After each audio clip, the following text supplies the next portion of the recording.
El test de Hawkins-Kennedy se realiza de la siguiente manera. Posición del participante, sedente. El participante debe tener el hombro y el codo en flexión de 90 grados. Posición del terapeuta, en bipedestación, homolateral al lado a tratar. Debe de sujetar el hombro y el codo del participante en la posición en la que se encuentra. Acción, se realiza una rotación interna máxima. Signo positivo, el test es positivo si aparece dolor o atrapamiento acromioclavicular con la maniobra. Prueba de Yergarson.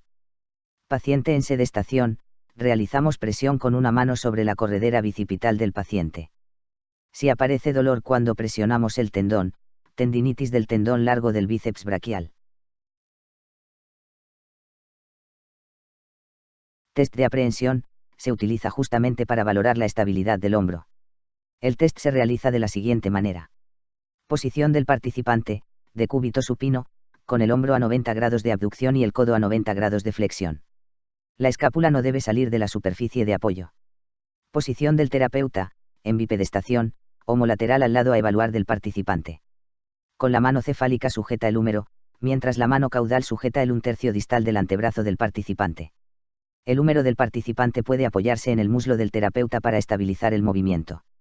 Acción, se realiza la rotación externa máxima del hombro. Signo positivo, si existe percepción del dolor o resistencia al movimiento por parte del participante para evitar la subluxación del hombro. Prueba del cajón posterior. Esta prueba se usa para valorar la laxitud del hombro. Posición del paciente. En decúbito supino o en sedestación. Brazo al borde de la camilla, codo en 90 de flexión y 2030 de extensión horizontal.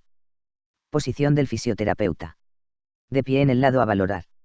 Una mano fija la cabeza del húmero y la otra mano mantiene la posición del lado derecho del paciente. Acción de la prueba.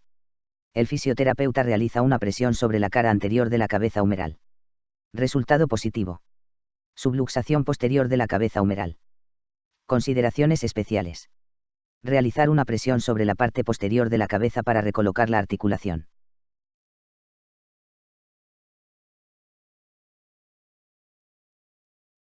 Cajón anterior.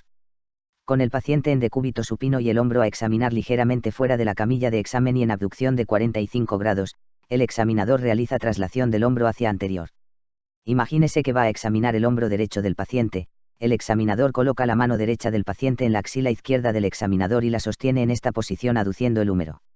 Al estar en decúbito supino, la escápula es estabilizada por la camilla. Posterior a esto, el examinador con su mano derecha estabiliza la escápula y con su mano izquierda realiza traslación hacia anterior y hacia posterior de la cabeza humeral. Esta maniobra debe realizarse siempre de forma comparativa en los dos hombros. El paciente debe tener el brazo relajado durante el examen. La descripción original de la prueba recomienda no realizarla con el paciente sentado o de pie. Algunos autores han modificado la forma de hacer esta prueba con el paciente sentado. Test de recolocación.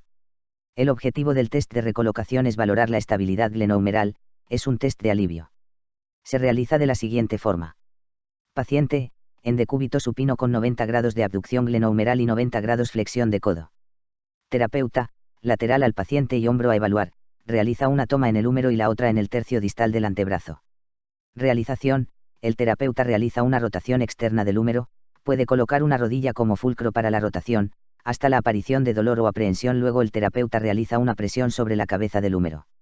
Resultado, el test es positivo si la fuerza aplicada sobre la cabeza humeral reducen el dolor y la aprehensión en la articulación.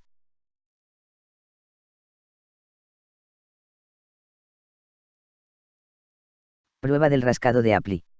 Esta prueba se usa para valorar el estado del manguito de los rotadores. Posición del paciente. El paciente se puede colocar en bipedestación, de pie, o en sedestación, sentado. Acción de la prueba. El paciente debe intentar tocarse con el dedo índice el hombro y la espalda contralateral por la cara anterior, colocando el hombro hacia atrás. Ha intentado tocar la escápula homolateral y contralateral, tanto el borde superior como el inferior. Esta acción la puede realizar mediante una flexión y abducción y rotación externa de un hombro o mediante una extensión y aducción y rotación interna de hombro. Resultado positivo. La aparición de dolor por encima del brazo de los rotadores, con incapacidad de llegar a la posición final, la indicación de una posible modificación del manejo de los rotadores.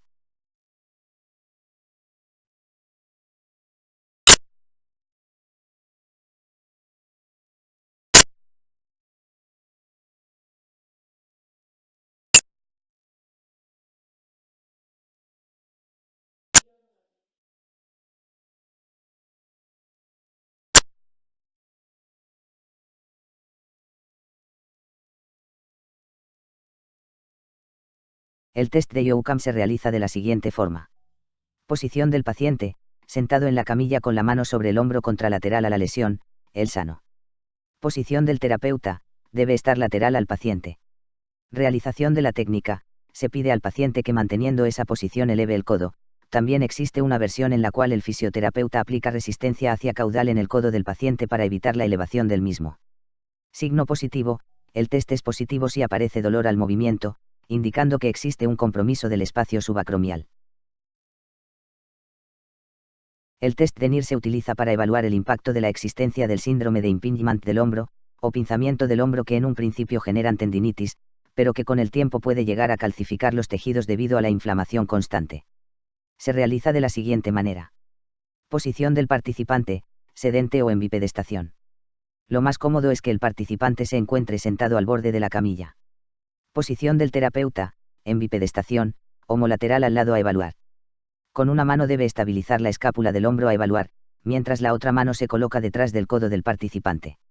Acción, se realiza una elevación máxima del brazo, empujando el codo hasta que el miembro superior alcance la amplitud máxima de elevación.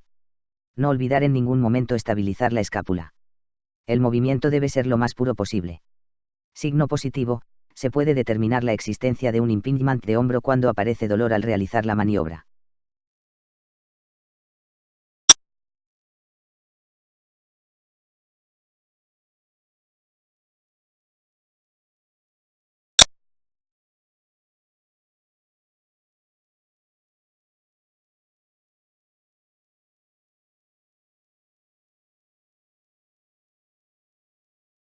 Prueba de Patte. Se abduce el brazo a 90 con 30 de flexión. De este modo se puede evitar la participación del músculo deltoides en la rotación externa. El paciente debe tratar de rotar el brazo todavía más hacia afuera contra la resistencia del fisioterapeuta. La incapacidad de realizar una rotación externa activa en abducción del brazo indica una rotura con repercusión clínica del tendón del músculo infraespinoso. Cuando se realiza una rotación externa de más de 45, se valora principalmente la función del músculo redondo menor.